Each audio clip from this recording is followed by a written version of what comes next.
नमस्कार प्रिय विद्यार्थियों, मैं सुकेश मुरारिया कक्षा 12 की हिंदी लेकर के आपके सामने उपस्थित हूँ। और ये हिंदी भी हमारी कोर्स है मॉडल टेस्ट पेपर अत्यंत महत्वपूर्ण प्रश्नों की श्रृंखला के तहत ये वीडियो है हमारा, ऑनलाइन क्लासेज हैं आपकी। तो प्रिय विद्यार्थियों, आज हम निबंध के जो महत्वपूर्ण बिंदु है, कौन कौन से इंपॉर्टेंट हमारे एग्जाम की दृष्टि से निबंध बनते हैं, कौन कौन से निबंध हमारे आने के चांसेस हैं, उन्हीं निबंधों को आज हम पढ़ेंगे। उनके तरीका देखेंगे, किस तरीके से उनका मैटर के बारे में पढ़ेंगे, कौन कैसे तरीके का मैटर होता है वो निबंध में लिखा गया है और उसको आप कैसे उसको बेहतर ढंग से लिख सकते हैं। तो प्रिय विद्यार्थियों, ये दोनों ही कंपलसरी हो चाहे ऑप्शनल हो, दोनों के लिए इम्पोर्टेंट है ये टॉपिक हमारा। और इसमें कुछ ज़्यादा विशेष हम इतने, क्योंकि निबंध बहुत सारे होते हैं, उसमें राजनीतिक निबंध भी होते हैं, सामाजिक निबंध भी होते हैं बेटा, आर्थिक निबंध भी होते हैं और तत्कालिक जो है घटना समसामयिक जिसको बोलते हैं उससे संबंधित भी निबंध होते हैं, खेल संबंधित रुचि पर आधारित निबंध होते हैं। तो कई प्रकार के निबंध होते हैं, उनमें से एक एक निबंध उठाते हैं और ये हमारे एग्जाम में 4 निबंधों में से एक निबंध हमें करना होता है। तो प्रिय विद्यार्थियों, आज जो हम निबंध करने वाले हैं हमारे क्लासेज में वो अत्यंत महत्वपूर्ण है और 6-7 निबंध मैंने इसमें दिए हैं इस क्लास में। और मैं आशा करता हूं, मुझे पूरी उम्मीद भी है कि प्रिय विद्यार्थियों, 7 निबंधों में से आपको एक निबंध आपकी बोर्ड के एग्जाम में अवश्य मिलेगा। इसलिए आपको ज्यादा विशेष घबराने की बात नहीं कि इतने सारे निबंधों कैसे पढ़ने, नहीं, मुश्किल से 7-8 निबंध है, इनको आप पढ़ लें, आपका जो काम हो गया और पूरे नंबर आपको मिल जाएंगे। ठीक है प्रिय विद्यार्थियों, अब निबंध कैसे लिखा जाता है, क्या क्या सावधानी निबंध में हमें करनी होती है, ये थोड़ा सा हम बता देते हैं आपको, थोड़ा सा ध्यान से सुन लें कि निबंध का एक लिखने का तरीका होता है कि इसमें भाषा सरल प्रभावपूर्ण होनी चाहिए, सीधी सीधी क्लिष्ट भाषा का प्रयोग नहीं करना चाहिए, ज्यादा घुमा फिरा करके बात को नहीं कहना चाहिए, साफ साफ स्पष्ट इसमें बातों को कहने का तरीका में आना चाहिए। दूसरी कि निबंध को तारतम्यता के साथ में लिखना चाहिए, सीक्वेंस से लिखना चाहिए, यानी जो विषय वस्तु है हमारी, जैसे प्रिय विद्यार्थियों निबंध का जो विषय वस्तु हमारी स्वच्छ भारत अभियान, तो स्वच्छ भारत अभियान से संबंधित ही बातें हमें इसमें लिखनी है, स्वच्छता से संबंधित ही बातें लिखनी है, स्वच्छता से संबंधित सुझाव लिखने हैं, स्वच्छ उससे होने वाले प्रभाव, ये सब इसी विषय वस्तु को लेकर के हमें लिखने होते हैं। ऐसा नहीं कि भाई बात हम स्वच्छता की कर रहे हैं और लिख रहे हैं हम क्रिकेट खेल पर, भ्रष्टाचार पे लिख दिया हमने उसमें, तो ऐसे निबंध नहीं लिखा जाता, वो हमारा निबंध गलत माना जाएगा, कोई नंबर नहीं मिलेंगे, काट दिए जाएंगे। विषय वस्तु से भटकना नहीं है प्रिय विद्यार्थियों, जो विषय वस्तु हमें एग्जाम में पूछी गई है, जो हमें विषय वस्तु हमारे एग्जाम में दी गई है, उसी विषय वस्तु पर आधारित वो निबंध लिखा जाता है। शुरू से लेकर शुरुआत करते हैं निबंध लिखने की, तब से लेकर निबंध को एंड करते हैं अंतिम वाक्य तक। निबंध में तारतम्यता होनी चाहिए, वो जुड़ा होना चाहिए एक दूसरे से, शब्द पद पद गद्यांश जो हमारे हैं हमने लिखे हैं गद्यों पे, वो सब क्या होना चाहिए, एक दूसरे से जुड़े होने चाहिए प्रिय विद्यार्थी। तो इस चीज का आप ध्यान रखें कि ऐसा नहीं कि एक पैराग्राफ में आपने कुछ लिख दिया दूसरे में कुछ नहीं, एग्जामिनर को पढ़ने के लिए मजबूर करना चाहिए। आप ऐसा लिखो कि शुरू से लेकर के एंड तक एग्जामिनर आपके निबंध को पढ़े, उसे लगे कि प्रिय विद्यार्थी ने इस संबंध में और क्या अच्छी बात लिखी होगी और क्या होगा, ऐसा उसमें रहस्य बनाकर, ऐसा इसमें से क्लाइमेक्स डाल दो कि एक लाइन दूसरी लाइन से ऐसे जोड़ दो कि एक के पढ़ने के बाद दूसरी को पढ़ने की मजबूरी हो, दूसरी से तीसरी पढ़े, तीसरी से एंड तक वो एग्जामिनर पढ़ सके निबंध। तो ये ही निबंध की कला होती है प्रिय विद्यार्थियों, कि शुरू से एंड तक जिस निबंध को पढ़ने के लिए हम प्रेरित कर दें, वो एक परफेक्ट निबंध होता है और उसमें फिर नंबर कटने के चांस नहीं होते, नंबर मिलने के चांस पूरे पूरे होते हैं, पूरे नंबर मिलते हैं उसमें। तो प्रिय विद्यार्थियों, हम आते हैं, पहला अत्यंत महत्वपूर्ण निबंध हमारा आता है, वो है स्वच्छ भारत अभियान पर हमारा। ये बहुत महत्वपूर्ण निबंध है, 2021-22 की जो बोर्ड की एग्जाम होने वाली है हमारे लिए वो महत्वपूर्ण है, क्योंकि बहुत छाया हुआ है हमारा निबंध स्वच्छ भारत अभियान जगह जगह पर चल रही है, मुहिम चल रही है। हम देख भी रहे हैं किस तरीके से स्वच्छ भारत अभियान की क्रांति हमारे देश में आई हुई है, हैं? तो प्रिय विद्यार्थी, बहुत कुछ मैटर इस पे तो आपको बहुत कुछ अखबारों में मिलता है, आए दिन पत्र पत्रिका में, टेलीविजन पर खबरें, चर्चाएं होती रहती है इस संबंध में। तो आपको इससे तो बेहतर और विषय वस्तु आपको जो इसकी बहुत ज्यादा आपको मिल सकती है आसानी से, वो तो शायद इससे इजी निबंध तो कोई हो नहीं सकता, और इसे बहुत अच्छा आप लिख सकते हो। तो एक हम देखते हैं किस तरीके से इसको लिखा जा सकता है और आप उसको और भी अच्छे से लिख सकते हो। तो प्रिय विद्यार्थी, निबंध में आपके जो है विषय वस्तु दी हुई होगी स्वच्छ भारत अभियान, और उसके जो संकेत बिंदु दे रखे हुए, इन संकेत बिंदुओं के आधार पर आपको क्या करना है, निबंध लिखना है। ये ध्यान रखना, इन संकेत बिंदु जब अगर एग्जाम में आपको संकेत बिंदु दे रखे हैं तो संकेत बिंदु के अलावा एक्स्ट्रा संकेत बिंदु आपको नहीं लिखने हैं, उन्हीं संकेत बिंदुओं के आधार पर आपको निबंध लिखना है। क्लियर प्रिय विद्यार्थियों? यस। तो स्वच्छ भारत क्या है, स्वच्छ भारत अभियान पर हम निबंध लिखेंगे। पहला बिंदु आता है हमारा स्वच्छता क्या है, स्वच्छता के प्रकार, स्वच्छता के लाभ, स्वच्छता हमारा योगदान स्वच्छता में, और उपसंहार। तो स्वच्छता क्या है कि निरंतर प्रयोग में आने पर, अब इसके बारे में हमें लिखना क्या क्या है ये चीज दिमाग में बैठा लो, कि निरंतर प्रयोग में आने पर या वातावरण के प्रभाव से वस्तु या स्थान मलिन होता रहता है, यानी गंदा हो जाता है। धूल, पानी, धूप, कूड़ा करकट की परत, उसको साफ करना, धोना, मैल और गंदगी को हटाना ही क्या कहलाती है बेटा, स्वच्छता कहलाती है। अपने शरीर, वस्त्रों, घरों, गलियों, नालियों, यहाँ तक कि अपने मोहल्ले और नगरों के स्वच्छ रखना हमारे सभी का दायित्व है। तो ये हमने एक प्रस्तावना जिसको कहते हैं, भूमिका जिसको कहते हैं, इस स्वच्छता में हमने लिख दिया। नेक्स्ट है स्वच्छता के लाभ क्या है। फिर क्या आता है हमारा स्वच्छता के प्रकार। स्वच्छता के प्रकार क्या क्या है, स्वच्छता, हाँ प्रिय विद्यार्थियों, स्वच्छता में हमारा योगदान। तो अब बात करें हम स्वच्छता के प्रकारों की, तीसरा जो हमारा आता है वो स्वच्छता के, दूसरा स्वच्छता के प्रकार। अब स्वच्छता दो प्रकार की होती है प्रिय विद्यार्थी, इसमें आपको लिखना है। एक तो होता है व्यक्तिगत स्वच्छता और दूसरी होती है सार्वजनिक स्वच्छता। क्या क्या बेटा, व्यक्तिगत स्वच्छता और सार्वजनिक स्वच्छता, दो प्रकार की स्वच्छता की बात कर रहे हैं हम। व्यक्तिगत स्वच्छता में हम स्वयं की शरीर की सफाई है, अपने घर की कमरे की साफ सफाई है, अपने घर की साफ सफाई, अपने घर में जो आपके वॉशरूम है, बाथरूम है, वॉशरूम वगैरह आदि है, रसोई है, नालियां हैं घर की, इनकी साफ सफाई है, कूड़ा करकट घर का है, उनको ये डस्टबिन में ढंग से डिस्ट्रॉय करना है, इनको जो है डालना है, कहाँ पर डालना है, क्या डालना है, ये सब व्यक्तिगत स्वच्छता में आती है। अपने आप को स्वच्छ रखना, नहाना धोना मंजन करना है, ये सब व्यक्तिगत स्वच्छता में आते हैं, ये आपको लिखना है। दूसरे प्रकार की स्वच्छता आती है सार्वजनिक स्वच्छता। सार्वजनिक स्वच्छता में आती है हमारे समाज के, हमारे जिसमें हम रहते हैं, हमारा समाज है, हमारा नगर है, हमारी कॉलोनी है, मोहल्ला है, इसकी साफ सफाई का ध्यान रखना। भाई सार्वजनिक स्वच्छता यही जरूरी है कि एक तो सार्वजनिक जगह पर गंदगी ना फैलाएं, कूड़ा करकट ना डालें, हैं, अनावश्यक पीक थूका, इसको कहते हैं पीक, अनावश्यक पीक थूकते हैं लोग, गुटखा पान वगैरह खा के इधर उधर थूकते, गंदगी कर देते हैं, पॉलीथीन वगैरह का इस्तेमाल करके पॉलीथीन फेंक देते हैं इधर उधर, हैं, पानी वगैरह है, जूस वगैरह आदि की बोतल पानी पीते हैं और बोतलों को वहीं फेंक देते हैं इधर उधर। तो इस प्रकार की स्वच्छता जो है गंदगी नहीं करना और इनका विशेष ध्यान रखना, सार्वजनिक जगहों पर साफ सफाई बनाए रखना, अपना दायित्व समझना, ये सार्वजनिक स्वच्छता के अंतर्गत आता है। ये हमारे जो देश की संपत्ति है वो हमारी संपत्ति है। नदी आदियों में कूड़ा करकट नहीं डालना, गंदगी नहीं फैलाना, गंदा पानी नहीं मिलाना, ये भी सार्वजनिक स्वच्छता में आता है। ठीक है, सार्वजनिक बस स्टैंड है, स्टेशन है, रोड है, जो है फुटपाथ है, चौरा जो है आपकी पार्क वगैरह है, इनमें स्वच्छता बनाए रखना आपके सार्वजनिक स्वच्छता में आता है। क्लियर प्रिय विद्यार्थियों?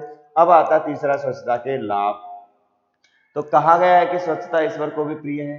ईश्वर का कृपा पात्र जो है बनने की दृष्टि से ही नहीं अपितु अपने मानव जीवन को सुखी और सुरक्षित तनाव मुक्त बनाने के लिए भी स्वच्छता आवश्यक होती है। ठीक है ना प्रिय विद्यार्थियों, बल्कि अनिवार्य मानी गई। मलिनता या पद जो है न केवल आंखों को बुरी लगती है गंदगी, बल्कि इसका हमारे स्वास्थ्य से भी सीधा संबंध है। गंदगी रोगों को जन्म देती है, प्रदूषण की जननी है और हमारी असभ्यता की निशानी। अतः व्यक्तिगत और सार्वजनिक स्वच्छता बनाए रखने में योगदान करना प्रत्येक नागरिक का कर्तव्य माना गया है। तो इसलिए हमें क्या करना चाहिए, दोनों दृष्टि से, व्यक्तिगत और स्वच्छता के उपयुक्त प्रत्यक्ष लाभों के अतिरिक्त इसके अन्य अप्रत्यक्ष लाभ भी है और दूरगामी परिणाम भी होते हैं। तो क्या क्या है बेटा, सार्वजनिक स्वच्छता से व्यक्तिगत और शासन दोनों लाभान्वित होते हैं। बीमारियों पर होने वाला खर्चे में कमी आती है तथा स्वास्थ्य सेवाओं पर व्यय होने वाला सरकारी खर्चे उसमें भी कमी आती है। इस बचत को अन्य सेवाओं में हम उपयोग कर सकते हैं। जो बचत हो रही है तो अन्य सेवाओं में हम प्रयोग कर सकते हैं। फिर स्वच्छता हमारा योगदान। स्वच्छता में हमारा क्या योगदान है, तो स्वच्छता केवल प्रशासनिक उपायों के बलबूते नहीं चल सकती, इसमें प्रत्येक नागरिक की सक्रिय भागीदारी होना जरूरी है। भाई क्या हमारा योगदान है, तो इसमें सक्रिय योगदान होना जरूरी है। हम अनेक प्रकार से स्वच्छता ये योगदान कर सकते हैं। जो कैसे कैसे कर सकते हैं हम स्वच्छता में योगदान बेटा, हम हमारे परिवार में, समाज में हम देखते हैं तो क्या कर सकते हैं, घर का कूड़ा करकट गली या सड़क पर ना फैलाएं, उसे सफाई कर्मियों के आने पर उसकी ठेले वाहन में डालें। कूड़े करकट को नालियों में नहीं बहाना चाहिए, इससे नालियां रुक जाती है, अवरुद्ध हो जाती है और गंदा पानी सड़कों पर फैलने लग जाता है। गंदगी होगी तो मक्खी और मच्छर है वो फैलेंगे तो बीमारी होंगी, डेंगू वगैरह आदि बहुत सारे प्रकोप हो सकते हैं। पॉलीथीन का बिल्कुल प्रयोग ना करें, यह गंदगी बढ़ाने वाला वस्तु तो है ही, पशुओं के लिए भी बहुत घातक होता है। घरों के शौचालयों की गंदगी नालियों में न बहाएं, खुले में शौच न करें तथा बच्चों को नालियों या गलियों में शौच न कराएं। कई होते हैं ना जो, तो इनमें ध्यान रखें। नगर पालिका के सफाई कर्मियों का सहयोग करें। नगर पालिका, नगर निगम, नगर परिषद, इनके सफाई कर्मियों का हमें सहयोग करना चाहिए। अब उपसंहार है जो हमारे खुद के, इसमें क्या होता है, व्यक्तिगत खुद के विचार होते हैं। इस निबंध का सार होता है। प्रधानमंत्री श्री नरेंद्र मोदी ने स्वच्छ भारत अभियान चलाया है। इसका प्रचार प्रसार मीडिया के माध्यम से निरंतर किया जा रहा है। अनेक जनप्रतिनिधि, अधिकारी, कर्मचारी, सेलिब्रिटीज, प्रसिद्ध लोग भाग ले रहे हैं। जनता को इसमें अपने स्तर से पूरा सहयोग देना चाहिए। इसके साथ गांव में खुले में शौच करने की प्रथा को समाप्त करनी चाहिए और लोगों को घरों में शौचालय बनाने के लिए प्रेरित किया जाना चाहिए, किया जा रहा है। इसके लिए आर्थिक सहायता भी प्रदान की जा रही है। इन अभियानों में समाज के प्रत्येक वर्ग को पूरा सहयोग करना चाहिए। तो ये इस प्रकार से हमारे पूरा परफेक्ट निबंध हो गया 300 वर्ड्स का। दूसरा इंपॉर्टेंट निबंध आता है बेटा डिजिटल इंडिया या भारत डिजिटलीकरण की ओर। किसी प्रकार से पूछ सकते हैं, तो डिजिटल इंडिया पूछ लेंगे या भारत डिजिटलीकरण की ओर। तो अब इसके भी पॉइंट आएगा। पहला आएगा परिचय, कि डिजिटल इंडिया भारतीय समाज को अंतरराष्ट्रीय रीति नीतियों से कदम मिलाकर चलने की प्रेरणा देने वाला एक प्रकार का प्रशासनिक और साहसिक प्रयास है। यह भारत सरकार की एक नई पहल है। भारत के भावी स्वरूप को ध्यान में रखकर की गई एक दूरदर्शितापूर्ण संकल्पना है। ठीक है ना। इस डिजिटलीकरण का उद्देश्य क्या है, तो इसका प्रोजेक्ट का उद्देश्य भारत को डिजिटल दृष्टि से सशक्त समाज और ज्ञान आधारित अर्थव्यवस्था में बदलना है। इस संकल्प के अंतर्गत भारतीय प्रतिभा को सूचना प्रौद्योगिकी से जोड़कर कल के भारत की रचना करना है। इस दृष्टि से डिजिटल इंडिया के 3 प्रमुख लक्ष्य निर्धारित किए गए हैं। पहला, हर नागरिक के लिए एक उपयोगी डिजिटल ढांचा तैयार करना। दूसरा, जनता की मांग पर आधारित डिजिटल सेवाओं का संचालन तथा उन्हें लोगों को उपलब्ध कराना। तीसरा, लोगों को डिजिटल उपकरणों के प्रयोग में दक्षता प्रदान करना। फिर आता हमारा डिजिटल होने का अर्थ क्या है। तो आम आदमी के लिए डिजिटल बनाने का आशय है कि नगद लेन देन से बच करके ऑनलाइन, जिसमें मोबाइल हो गई, पेटीएम, डेबिट कार्ड आदि से लेन देन का प्रयोग करना, कागजी काम को कम से कम किया जाना डिजिटल कहलाता है। सरकारी तथा बैंकिंग कार्यों में और व्यापारिक गतिविधियों में पारदर्शिता आना, ठगी और रिश्वत से बचाव होना आदि ये डिजिटल होने का अर्थ है।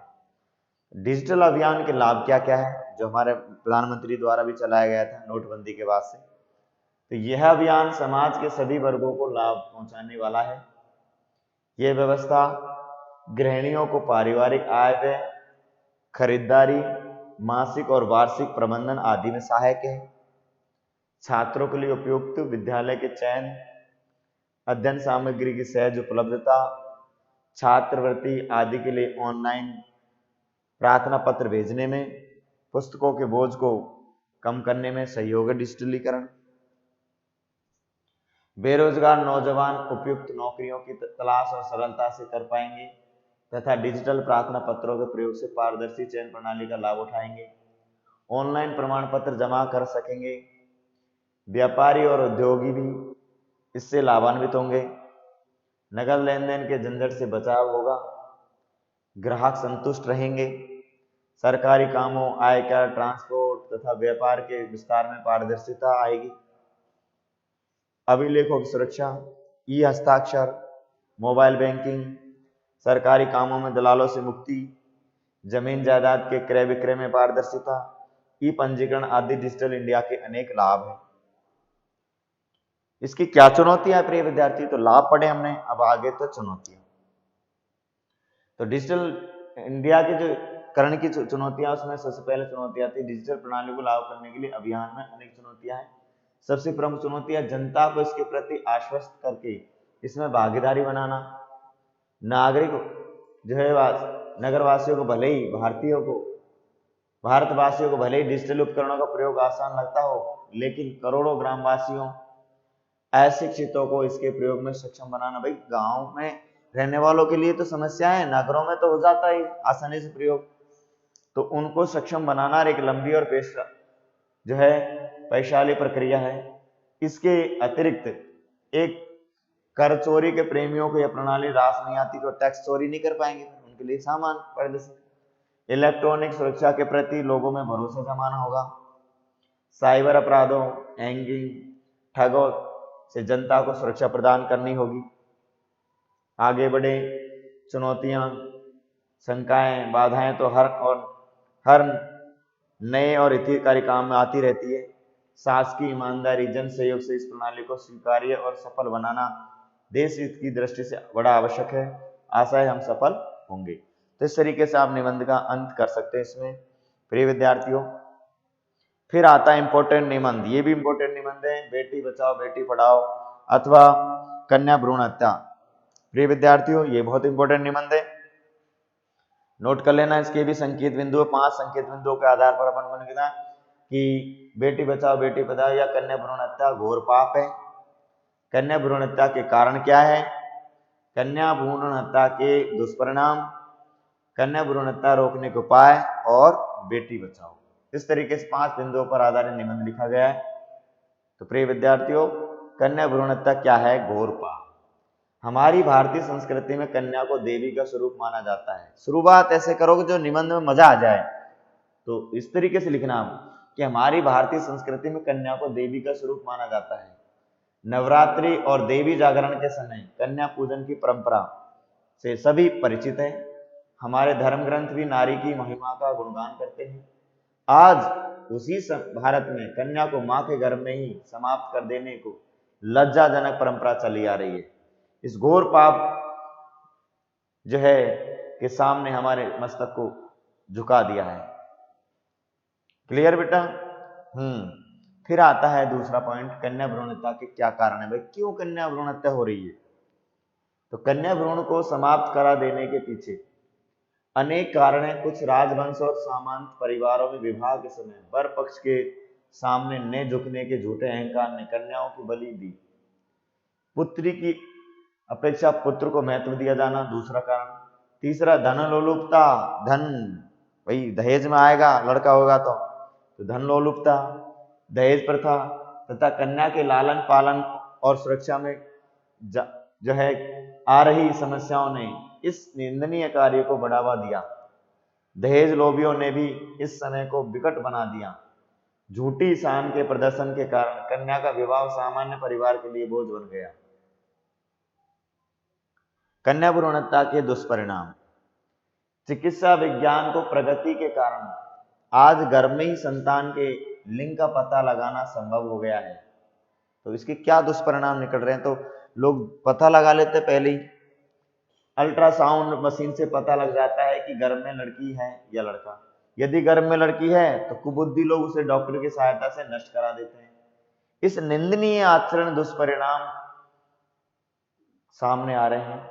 देश के अनेक राज्यों में लड़कियों और लड़कों के अनुपात में चिंताजनक गिरावट आ गई है। जो है इसकी कमी हो जाने से अनेक युवक कुंवारे घूम रहे हैं। अगर सभी लोग पुत्र ही पुत्र चाहेंगे तो पुत्रियां कहां से आएंगी? विवाह कहां से होंगे? वंश कैसे चलेंगे? इस महापाप में नारियों का सहमत होना दुर्भाग्यपूर्ण है। फिर आता है इसमें कन्या भ्रूण हत्या रोकने के क्या उपाय हो सकते हैं प्रिय विद्यार्थी। तो कन्या भ्रूण हत्या को रोकने के लिए जनता और सरकार ने लिंग परीक्षा को अपराध घोषित करके कठोर दंड का प्रावधान किया है। फिर भी चोरी छिपे यह काम चलता रहा। इसमें डॉक्टरों तथा परिवारीजन दोनों का सहयोग रहा है। इस समस्या का हल तभी संभव है जब लोगों में लड़कियों के लिए हीन भावना समाप्त हो, पुत्र और पुत्री में कोई भेद नहीं किया जाए। अब आता प्रिय विद्यार्थियों आगे, कन्या भ्रूण हत्या भारतीय समाज के मस्तक पर एक कलंक है। इस महापाप में किसी प्रकार का सहयोग करने वालों को समाज से बाहर कर दिया जाना चाहिए, कठोर कानून बनाकर दंडित किया जाना चाहिए। कन्या हत्या मानवता के विरुद्ध अपराध है। बेटी बचाओ बेटियां देश की संपत्ति है, उनको बचाना सभी भारतवासियों का कर्तव्य है। वे बेटों से कम महत्वपूर्ण नहीं है। परिवार तथा देश के उत्थान में उनका योगदान बेटों से भी अधिक है। इसके लिए उनकी सुरक्षा के साथ साथ ही उनको सुशिक्षित बनाना भी जरूरी है। हमारे प्रधानमंत्री ने यह सोचकर ही बेटी बचाओ बेटी पढ़ाओ का नारा दिया है। तो प्रिय विद्यार्थी ये हो गया। इसमें आप दो चार नारे लिख सकते हो, अपनी है पीटी उषा, काफी लिख सकते हो। बहुत सारी जो खेल में आज गोल्ड मेडल आया या पुरुषों से आगे। फिर आता है नेक्स्ट निबंध इंपॉर्टेंट आता है, इंटरनेट सूचना क्रांति है, इंटरनेट वरदान है या अभिशाप है। तो जैसे अभी हमारी ऑनलाइन क्लासेस चल रही है, ये भी एक है, इसमें आप लिख सकते हो। इसमें देखो प्रस्तावना आएगी, इंटरनेट की कार्यविधि क्या क्या है, कैसे कार्य करता है इंटरनेट, इंटरनेट का प्रसार है फैलाव कैसा, कहाँ फैला हुआ है, इंटरनेट की लोकप्रियता और इंटरनेट का दुरुपयोग कैसे हो रहा है और इसका उपसार। तो ये 5-6 पॉइंटर में अपन को लिखना है प्रिय विद्यार्थियों। तो प्रस्तावना, इंटरनेट का सामान्य अर्थ है सूचना भंडारों को सुलभ बनाने वाला। तो चौथा प्रकार का निबंध ध्यान रखना है, कंप्यूटर के प्रसार के साथ साथ इंटरनेट का भी विस्तार होता जा रहा है। इंटरनेट विश्वग्राम की कल्पना को साकार करने में महत्वपूर्ण योगदान दिया है। घर बैठे ज्ञान विज्ञान संबंधी सूचना भंडार से जुड़ना इंटरनेट से भी संभव हो पाया है। ये एक तरह से विश्वकोश बनता जा रहा है। इंटरनेट की कार्यविधि सारे संसार में स्थित टेलीफोन प्रणाली अथवा उपग्रह संचार व्यवस्था की सहायता से एक दूसरे से जुड़े कंप्यूटरों का नेटवर्क ही इंटरनेट है। इंटरनेट क्या है? बिल्कुल टेलीफोन प्रणाली अथवा उपग्रह संचार व्यवस्था की सहायता से एक दूसरे से जुड़े कंप्यूटरों का नेटवर्क ही इंटरनेट है। इस नेटवर्क से अपने कंप्यूटर को संबंध करके कोई भी व्यक्ति नेटवर्क से जुड़ा अन्य कंप्यूटरों से संग्रह की गई जानकारी से परिचित हो सकता है। इस उपलब्ध सामग्री में संक्षेप में WWW वर्ल्ड वाइड वेब कहा जाता है। इंटरनेट से जुड़ने वाले व्यक्ति, विभाग, संस्थान अपनी अपनी वेबसाइट स्थापित करते हैं। वेबसाइट में व्यक्ति, संस्थान, विषय से संबंधित महत्वपूर्ण जानकारियों को उपलब्ध रहती है। नेट से जुड़े कंप्यूटर में निहित सामग्री को होम पेज कहा जाता है। वेबसाइट पर उपस्थित सामग्री को संबंधित व्यक्ति अपने कंप्यूटर पर डाउनलोड कर सकता है। इंटरनेट का प्रसार, दूर संचार के माध्यम से विश्व को छोटा कर देने में इंटरनेट का योगदान। आजकल विश्व छोटा सा दिखाई देता है, ये सब किसकी वजह से? इंटरनेट की वजह से। बहुउपयोगी होने के कारण जीवन के हर क्षेत्र के लोग इससे जुड़े रहते हैं। शिक्षा संस्थान, औद्योगिक प्रतिष्ठान, प्रशासनिक विभाग, मीडिया, मनोरंजन संस्थाएं, संग्रहालय, पुस्तकालय सभी धीरे धीरे इंटरनेट पर अपनी उपस्थिति दर्ज करा रहे हैं। ऐसा अनुमान है कि इंटरनेट से जुड़े व्यक्तियों और संस्थाओं की संख्या करोड़ों तक पहुंच चुकी है। इंटरनेट की लोकप्रियता, नेक्स्ट पॉइंट इसी में निबंध में। इंटरनेट की लोकप्रियता दिनों दिन बढ़ती जा रही है। इंटरनेट कनेक्शन धारक व्यक्ति किसी भी समय किसी भी विषय पर तत्काल इच्छित जानकारी प्राप्त कर सकता है। इंटरनेट ज्ञान के असीम भंडार तक का सहज स्रोत है। वीडियो कॉन्फ्रेंसिंग द्वारा सामान्य व्यक्ति की परस्पर विचार विमर्श कर सकते हैं, न्यायालय में भाग ले सकते हैं तथा चिकित्सक से संपर्क करके उचित परामर्श ले सकते हैं। ईमेल, टेली बैंकिंग, हवाई और रेल यात्रा के लिए अग्रिम टिकट खरीद, विभिन्न बिलों का भुगतान, ई मार्केटिंग इत्यादि नई नई सुविधाएं इंटरनेट द्वारा उपलब्ध कराई जा रही है। सोशल मीडिया के क्षेत्र में तो एक क्रांति भी आ गई है। इस प्रकार दिन प्रतिदिन इंटरनेट हमारे नित्य जीवन का अत्यंत उपयोगी अंग बनता जा रहा है। फिर आता प्रिय विद्यार्थी इंटरनेट का दुरुपयोग। भाई दुरुपयोग भी होता है, उपयोग के साथ साथ इसका दुरुपयोग हो रहा है, तो दोनों ही खतरनाक चीज होगी। अब दुरुपयोग को कैसे रोका जाए? तो दुरुपयोग क्या है इसका? इंटरनेट जहां मानव की सुख सुविधाएं, ज्ञान पिपासा तथा मनोरंजन के साधन सुलभ बनाए हैं, वहीं इसके दुरुपयोग के प्रसंग भी सामने आ रहे हैं। अब नगरों और कस्बों में भी नहीं बल्कि गांवों में लोग इंटरनेट से नियंत्रित रूप से जुड़ चुके हैं। आज हर व्यक्ति की जेब में इंटरनेट कनेक्शन रहता है, जिससे वह दिन रात चैटिंग में लगा रहता है। किसी देश की महत्वपूर्ण वेबसाइट के कोड का विच्छेदन करके उसकी गोपनीय सूचनाओं को हस्तगत करने में अथवा विरोधी देश की वेबसाइट में अपसूचनाएं और दुष्प्रचार संबंधी सामग्री का प्रवेश करके इंटरनेट का दुरुपयोग किए जाने के अनेक मामले सामने आ रहे हैं। तो इस तरीके से इंटरनेट का दुरुपयोग होता है। इंटरनेट अपराधियों के दुस्साह और पहुंच को देखते हुए अनेक संस्थानों और सरकारों को अपनी महत्वपूर्ण गोपनीय सूचना सामग्री की सुरक्षा करना भारी पड़ रहा है। इस प्रकार इंटरनेट ने अपराध जगत में साइबर अपराधों की एक नई श्रृंखला जन्म दे दी। अब आता है इसका उपसंहार, अपन को खत्म कैसे करना है। प्रत्येक वैज्ञानिक आविष्कार या युक्ति के साथ लाभ और हानि जुड़ी रहती है। इंटरनेट ने जहां संपूर्ण विश्व को एक सूत्र में बांधकर वसुधैव कुटुंब की एक परिकल्पना को आगे बढ़ाने में महत्वपूर्ण योगदान दिया है, वही नए नए अपराधों को भी फलने फूलने की सुविधा प्रदान की है। अब यह मानव के लिए विवेक और बुद्धि पर निर्भर करता है कि वह इस अंतर्जाल का सदुपयोग करे या दुरुपयोग करे। ठीक है प्रिय विद्यार्थियों, अब नेक्स्ट आता है निबंध हमारा विज्ञान वरदान या अभिशाप। ये इंटरनेट से ही जुड़ा हुआ निबंध है, विज्ञान वरदान या अभिशाप या विज्ञान के गुण।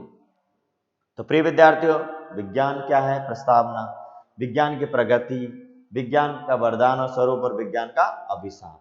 तो इन 4 पॉइंटों को लेते हुए हमें निबंध इसको देखना है। प्रस्तावना में देखो बहुत अच्छी कोटेशन दे रखी है, कोटेशन याद कर लेना। सेवक बनकर वरदाई जो, स्वामी बनकर है अभिशाप, नर का ही उपयोग ज्ञान को पुण्य बनाता या फिर पाप। तो ये बहुत अच्छी बात है, इसी निबंध से जुड़ा बहुत अच्छा कोटेशन याद कर लेना। एक ही वस्तु एक पक्ष से देखने पर वरदान प्रतीत होती है और वही दूसरे पक्ष से देखने पर अभिशाप प्रतीत होती है। औषधि के रूप में जो विष जीवन रक्षक है, वही विष के रूप में प्राणघात भी होता है। एक ही लोहे से बद्धिक की तलवार और शल्य चिकित्सक की छुरी बनती है। एक ही लोहे से ऑपरेशन के औजार भी बनते हैं लोहे से, तो हत्या करने वाले का, शिकार करने वाले का हथियार भी बनते हैं। किंतु इसमें विष या लोहे को दोषी नहीं बताया जा सकता। ज्ञान को उपयोगी इसके लिए परिणाम को निश्चित करता है। विज्ञान विशिष्ट और क्रमबद्ध ज्ञानी है।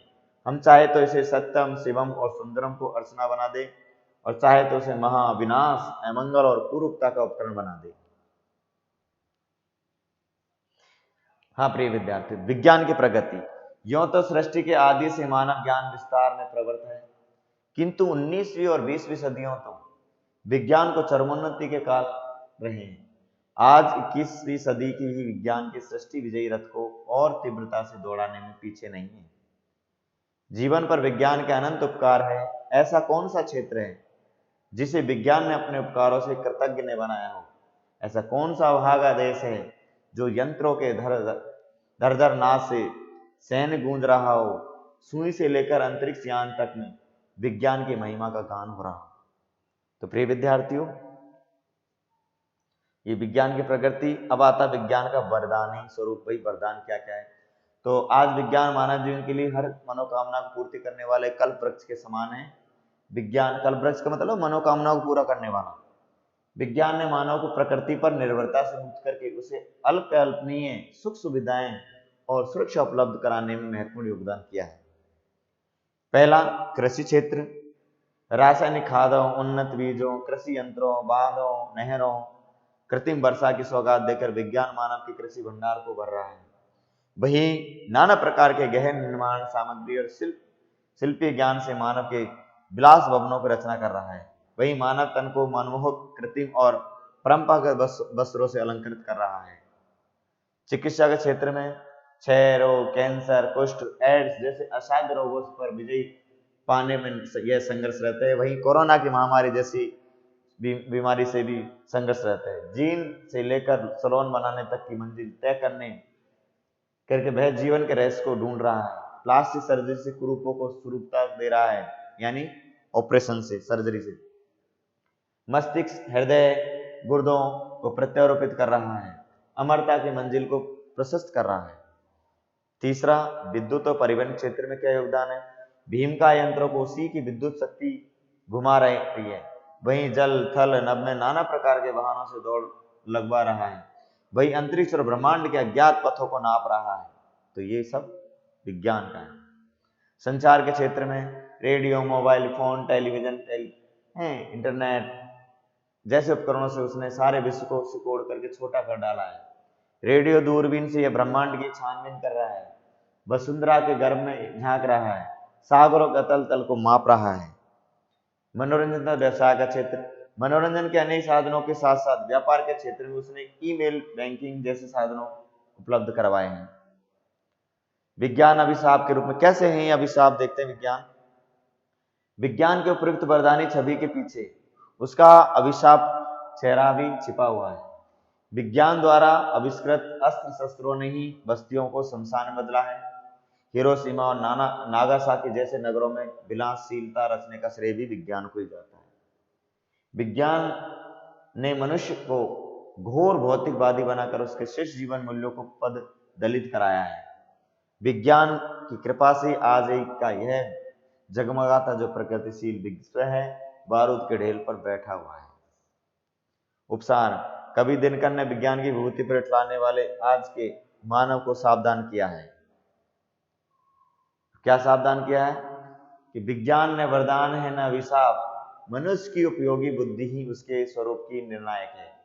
अतः कल्याण इसी में है कि वह विज्ञान को अपना स्वामी ने बनकर उसे सेवक की भूमिका तक ही सीमित रखे। तो प्रिय विद्यार्थियों, अब ये सदाबहार निबंध है भ्रष्टाचार का, जो हमारे आता रहता है। ये सदाबहार निबंध बेटा भ्रष्टाचार वाला, क्लियर? और ये बहुत आता रहता है।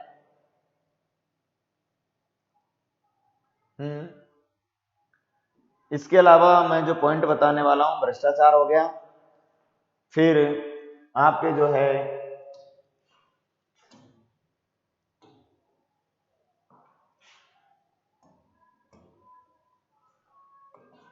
भ्रष्टाचार के अलावा आपके निबंध आएगा, हाँ बेटा,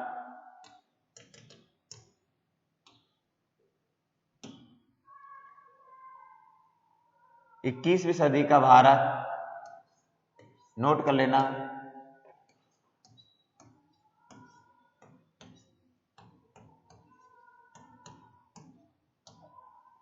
क्लियर? नेक्स्ट आएगा आपके कोरोना महामारी। क्लियर? इसको कैसे पूछ सकते हैं? कोरोना महामारी के दुष्परिणाम, कोरोना महामारी से त्रस्त विश्व, ठीक है? और 2021 के ओलंपिक खेल,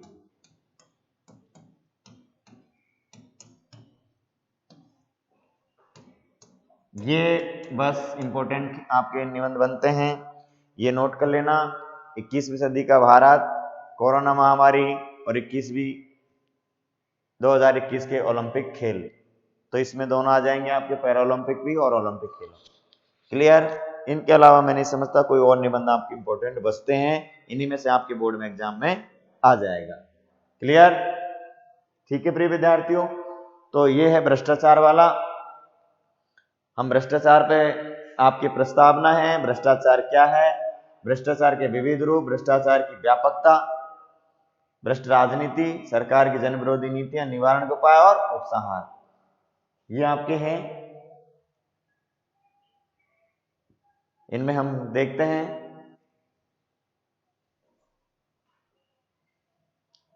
तो प्रस्तावना क्या है भ्रष्टाचार में कि आचार है परमो धर्म, ये पंक्ति दी गई है। आचार है परमो धर्म भारतीय संस्कृति का सर्वमान्य संदेश रहा है। साधारण चरण को व्यक्तिगत और सामाजिक जीवन का आधार मानने के कारण भारत भूमि ने विश्व में प्रतिष्ठा पाई है। आज देश के सामने अपनी समस्याएं और संकट भ्रष्ट आचरण के ही परिणाम हैं। भ्रष्टाचार क्या है? सत्य, प्रेम, अहिंसा, धैर्य, क्षमा, अक्रोध, विनय, दया, अस्तेय, चोरी न करना, सूरता आदि से जो ये सब गुण युक्त गुण हैं जो प्रत्येक समाज में सम्मान की दृष्टि से देखे आते हैं। इन गुणों की उपेक्षा करना, इनको दूर करना, इनके विरोधी दुर्गुणों को अपनाना ही आचरण से भ्रष्ट होना है या भ्रष्टाचार है। किंतु आज भ्रष्टाचार से हमारा तात्पर्य अनैतिक आचरण द्वारा जनता को धन को लूटना है। आज हमारा यही रह गया। भ्रष्टाचार के विविध रूप क्या क्या है? आज भ्रष्टाचार देश के हर वर्ग और क्षेत्र में छाया हुआ है, चाहे शिक्षा हो, चाहे धर्म हो, का व्यवसाय हो, चाहे राजनीति हो, यहाँ तक कि कला और विज्ञान भी इस प्रणीत व्याधि से मुक्त नहीं है। सरकारी कार्यालय में बिना शुल्क का आपका काम नहीं चलता है, ठीक है ना। तो ये भ्रष्टाचार के विविध रूप हो गए। आज भ्रष्टाचार देश के हर वर्ग और क्षेत्र में छाया हुआ है। भ्रष्ट राजनीति तथा राजा प्रजा की कहावत के अनुसार भ्रष्टाचार यानी तथा राजा या यथा राजा तथा प्रजा, तथा राजा यथा प्रजा, ये कहावत है, इसको सिद्ध कर रहा है आज के अनेक अकेले 2G जो है 2G घोटाले, स्प्रम 2G स्प्रम घोटाला आया था हमारा, उसमें सरकारी पक्षान को भी लूट लिया गया। उसमें सभी भारतीय परिवारों को भोजन दिया जा सकता है, शिक्षा के कानूनी अधिकार को हकीकत में बदला जा सकता है। सरकार की जन विरोधी नीतियां हैं, पिछली सरकारों की आर्थिक नीतियां जिनको उदारवाट या आर्थिक सुधार का सुगर कोडेड रूप देकर पेश किया गया, जन विरोधी थी। इसके द्वारा जनता के धन को कानूनी वैध रूप देकर लूटा गया। जैसे सट्टा गैर कानूनी है पर शेयर बाजार सट्टा पूरी तरह कानूनी है। शिक्षा और स्वास्थ्य के क्षेत्र में भी निजीकरण ने प्रचार में वृद्धि की है। भ्रष्टाचार की इस बाढ़ से जनजीवन की रक्षा बल चारित्रिक दृढ़ता ही कर सकती है। समाज और देश के व्यापक हित में अब व्यक्ति अपने नैतिक उत्तरदायित्व का अनुभव करे और उसका पालन करे, तभी भ्रष्टाचार का विनाश हो सकता है। भ्रष्टाचार का अंत करने के लिए वर्तमान प्रशासनिक व्यवस्था को बदलना भी जरूरी है। इसके लिए IAS अधिकारियों को प्राप्त शक्तियों में कमी करना आवश्यक है। निर्वाचित जनप्रतिनिधियों की योग्यताएं, आयु, कर्तव्यपरायणता तय होनी चाहिए। अयोग्य जनप्रतिनिधियों को वापस बुलाने का अधिकार जनता को होना चाहिए। चुनाव में खड़े होने वाले व्यक्ति की संपत्ति और आचरण की जांच होनी चाहिए। राजनीति में अपराधियों का प्रवेश रुकना चाहिए। पूंजीवादी आर्थिक नीतियां जो विदेशी पूंजियों पर आधारित है बदलकर जनवादी स्वदेशी अर्थनीति को अपनाया जाना चाहिए। प्रशासन में शुचिता और पारदर्शिता होनी चाहिए। उपसार, भारत में भ्रष्टाचार की दशा अत्यंत भयावह है। बड़े बड़े पूंजीपति, राजनेता तथा प्रशासनिक अधिकारियों का गठजोड़ इसके लिए जिम्मेदार है। इससे मुक्ति के लिए निरंतर सजग रहकर प्रयास करना चाहिए। वर्तमान केंद्रीय सरकार ने एक सीमा तय उच्च स्तर पर प्रचार पर लगाम लगाने का प्रयास किया है। पारदर्शिता पर भी जोर दिया गया है। प्रशासन को पारदर्शी बनाना, डिजिटल लेन देन को बढ़ावा देना, नोटबंदी, GST, हर नागरिक को बैंक से जोड़ना आदि ऐसे ही प्रयास है। इन प्रयासों को सफल जनता के सहयोग और विपक्ष को सकारात्मक भूमिका पर ही निर्भर करता है। ठीक है प्रिय विद्यार्थियों, तो ये हमारा एक तरह से निबंध का आज मेरी क्लास थी और मैं जानता हूँ, मैं समझता हूँ, मुझे पूरी विश्वास है कि आपको पूरी 100% इससे साफ फायदा मिलेगा। तो मैंने 4 आपको बताए हैं, 3 और 7 निबंध टोटल है। 7 निबंध में से आपके 1 निबंध अवश्य आपके आ जाएगा। बिल्कुल इनको आप तैयार कर लेना। ठीक है प्रिय विद्यार्थियों। ओके, तो ये हमारे प्रमुख निबंध हो गए, हमारे भ्रष्टाचार हो गया, ठीक है, विज्ञान वरदान अभिशाप हो गया। क्लियर प्रिय विद्यार्थियों? हाँ, और उसके बाद में आपकी हमने पढ़ा इंटरनेट सूचना क्रांति, इंटरनेट अभिक्रांति। उससे पहले बेटी बचाओ बेटी अभियान पढ़ाओ, बहुत अच्छा इंपॉर्टेंट निबंध है हमारा कन्या भ्रूण हत्या वाला। हमने पढ़ा भारत का डिजिटल है, भारतीय के डिजिटीकरण की ओर, और पहला हमने स्वच्छ भारत अभियान ये निबंध पढ़ा। इस तरह से निबंधों की श्रृंखला पूरी कंप्लीट हो गई हमारी, और कोई भी ऐसा मैंने नहीं छोड़ा जिसमें आपको परेशानी होगी या कोई अटके आ जाएगा, इन्हीं में से आपको निबंध मिल जाएगा। तो आज के लिए प्रिय विद्यार्थियों धन्यवाद, इतना ही बहुत है। मिलते हैं अगली क्लास में अगला नेक्स्ट टॉपिक के साथ में। थैंक यू, धन्यवाद।